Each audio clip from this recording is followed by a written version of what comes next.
Hi everyone, my name is Huynh. I'm a rising sophomore in Los Angeles, California, and this summer I worked with Dr. Carla Verna at Caltech to determine the effects the pinform family of proteins has on the position of leaves, also known as Phyllotaxis. Before that, here are some facts about me. Some of my STEM interests include medicine and biology, and some considering going into the medical field. Throughout the summer, I've also found an interest in plants. During my free time, I love to read books and write. I'm currently reading An Emperor in the Ashes by Sabaa Tahir. I've actually attended an online event to get to know her, which is super cool. And I also enjoy learning new languages and playing instruments. This summer, I worked at the California Institute of Technology, or Caltech, and I was in the Meyerowitz Lab, which is led by Dr. Elliot Meyerowitz. The lab focuses on the shoot apical meristem, which controls the formation of leaves, the inflorescence meristem, which controls the formation of flowers, and the floral meristem, which controls the floral organs. My research mentor was Dr. Carla Verna, and within the lab, she mainly focuses on the inflorescence and flower meristems. To understand the lab better, here's some background information. On the left is the basic parts of the plant, including the stem, the leaves, and the flowers. In our lab, we mainly focus on the shoot system, and on the right, we have the shoot apical meristem and some other components, such as the epidermis, which is the outer layer of tissue. So on the right is a close-up view of the shoot apical meristem and where it's usually located. Shoot apical meristems produce leaves and shoots until its hormones change, usually due to temperature changes, and begin producing flowers through the inflorescence meristem. Within the inflorescence meristem, the floral meristem produces parts of the flower, such as the sepals, petals, and more. So during the summer, one of the papers I read was Regulation of Phytotaxis by Polar Oxen Transport, published in 2003. To understand the title, Phytotaxis is the position of leaves, and to calculate changes, you often measure the angles between each successive leaf, which would normally be about 137.5 degrees from each other. However, it may change if there is a mutation. Auxin is a hormone which controls Phytotaxis, and it is polarly transported in a certain direction. This process is known as polar auxin transport, and it's possible due to the proteins of the pin family. Pin 1 is the most important, and the plant changes if it's taken out, which is what this paper focuses on doing. So some main points from the paper is, first, the paper highlights that the auxin plays an instructive, not just a permissive role in the molecular regulation of Phytotaxis. By interfering with the polar auxin transport, several defects in leaf positioning occurred, and regulatory genes were gone in some mutants. The lack of expression of pin 1 in the pin 1 mutant shows that pin 1 actually creates phylotactic patterns. Here it shows that pin 1 is expressed at sites of incipient primordia in the control, but not in the mutant. In addition, pin 1 may respond to auxin patterning information since application of auxin to mutants resulted in induction of pin 1. In pin 1 and OX1 mutants, organ elimination was an issue, though with active pin 1, the effects were masked. OX1 may also be important when restricting auxin in the outer layers of the cell, as it was found there.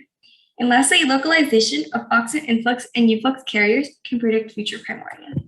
And here is a model which was proposed and displays the polar auxin transport, where primordia acts as a sink that deprives the area of auxin, and only at a certain distance can the next primordia be established. So this leads to my project. Basically, the pinform family has 8 members. 6 have a role in vein formation, which is connected to leaf formation. And in the 2003 study, the pin 1 efflux carrier and its effects on Phytotaxis was studied. In our project, we aim to see if other pin proteins can also control Phytotaxis. We grew multiple mutant plants and with defects in pin 2, pin 3, pin 4, pin 7, and or pin 8 to see the effects they had on the plant we were studying, called Arabidopsis thaliana.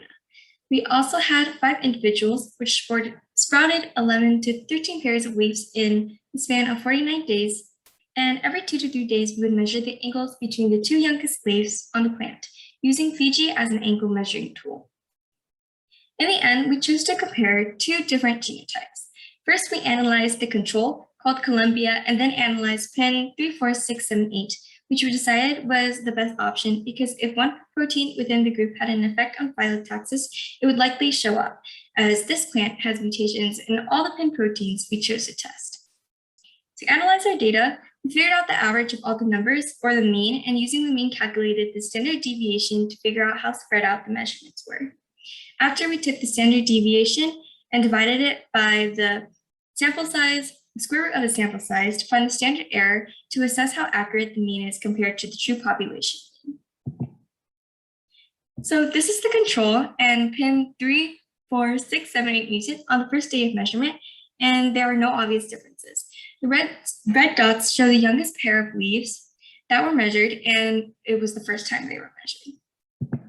These are taken on day 22, which show gradual differences. The yellow dots show cases where the youngest leaf was measured before but no new leaves were produced or were not big enough to be measured. And lastly, this shows day 39, the last day, and the blue dots show the second youngest leaves that can be measured and were measured before, and the brown dots show leaves that haven't been measured yet. Though we didn't focus on this / measure it, the leaves in the pin 3, 4, 6, 7, 8 mutant appeared smaller throughout the process compared to the wild type, and the leaves did take longer to grow.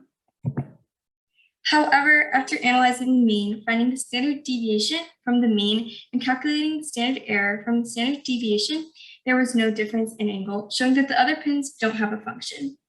Here the bar graph displays the mean of the leaf angles and the standard error of each of the genotypes. Because the standard error of the genotypes overlap, these values are not significant. So here's some possible reasons why there was not a difference in positioning of leaves. First, it didn't show significant differences, possibly because the plant had not flowered yet, and Phytotaxis may get worse as time goes on. We might also need more plants for an accurate assessment, as we only had 5 plants from each genotype / phenotype. Lastly, it may simply be possible that they don't play any role in the positioning of leaves. Some next steps would be to finish collecting data and/or add more plants for analysis. We could also add in the pin 1 mutation, which was left out of our experiment, to see if functioning pin 1 covers something. So lastly, I would like to thank Dr. Verna for guiding me through the process of conducting research, Dr. Meyerowitz for allowing me to do some research in his lab and participate in lab meetings and STEM chats, particularly iSTEM Scholars for giving me this opportunity, as well as the iSTEM Scholars team, Abby, and my mentors, Sophia and Angela. I would also like to thank Blueprint, especially Anusha and Sakshi, for helping me write my literature review. And lastly, I want to thank my family for supporting me through everything. And I had a wonderful time in this program and learned so much about research and plant biology and was able to meet so many amazing people. So thank you for listening and feel free to ask any questions.